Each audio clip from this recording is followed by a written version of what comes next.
So, what happens when huge historical events crash into the life of just one family? Today, we're digging into Susan Abulhawa's incredible novel, Mornings in Jenin, to follow one family's journey of loss, love, and sheer survival across the decades. The book kicks off right here in 2002, and it is intense. The main character, Ismael, is literally staring down the barrel of a gun.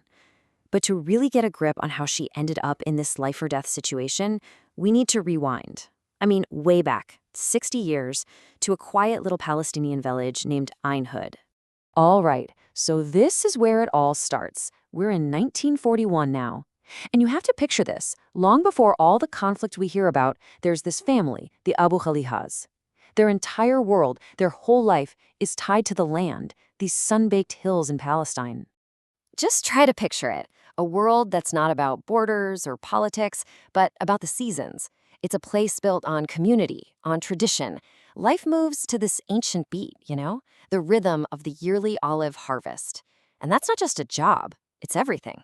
It's hard work, sure, but it's also a huge celebration. It's how they connect to their land and to each other. And back then, life wasn't really about politics. It was just about people.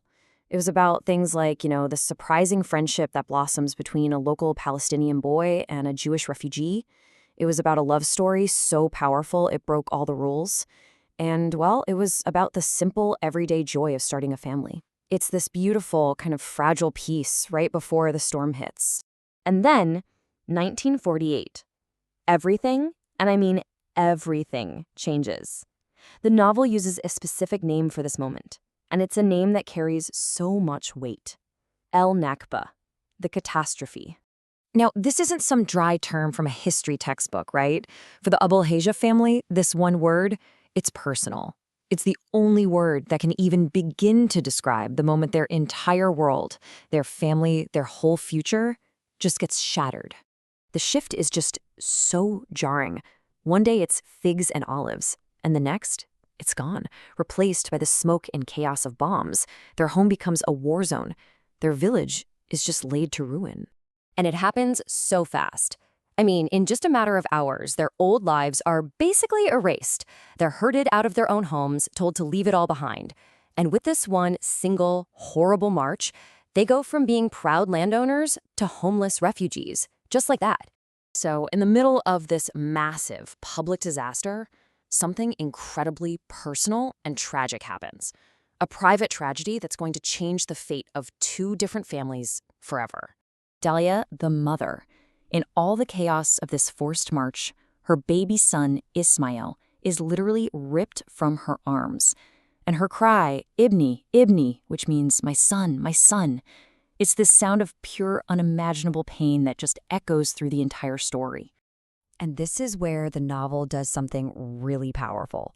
It shows us this one horrible moment from two completely different points of view. For Dalia, it's the worst loss imaginable. But then, for an Israeli soldier and his wife, who is a Holocaust survivor and can't have kids, finding this baby feels like a miracle from God.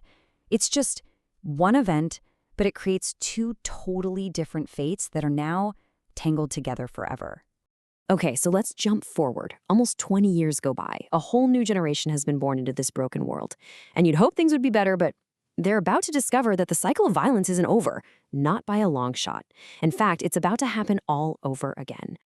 This time, the disaster is called El Nakba. And with it, the story's spotlight shifts to Ismael, who is Hassan and Dalia's daughter. Now, think about this. She was born in the Jenin refugee camp. That camp, it's the only home she's ever had. And what's so powerful here is that we see this war not from a soldier's perspective, but through the eyes of this little girl.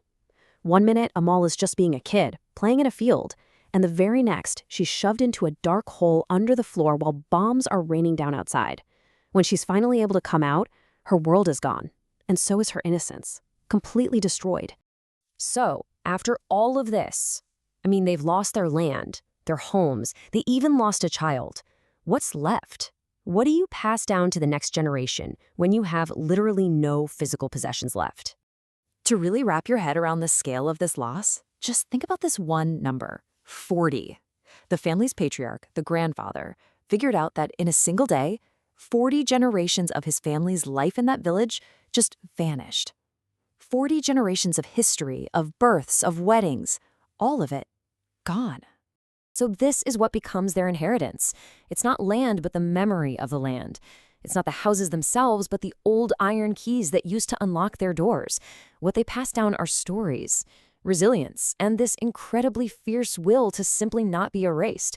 They're passing down not just the story of what they lost, but the truth of who they are. And Hassan, the father, says something to his daughter Amal that just perfectly sums up this new kind of inheritance. He tells her that when the land is gone, the one thing nobody can ever take from you is your education. Knowledge becomes their new land. It's their new foundation, their only real path forward. So that's really the magic of a novel like Mornings in Jenin, isn't it? It takes these huge, messy, historical events that we read about as statistics, and it grounds them in the very real, very intimate story of one family. It forces us to ask not just what happened, but what did it feel like? What did it feel like for the people who actually lived it? The love, the loss, the incredible resilience, and the memories that become the only thing you have left to pass on.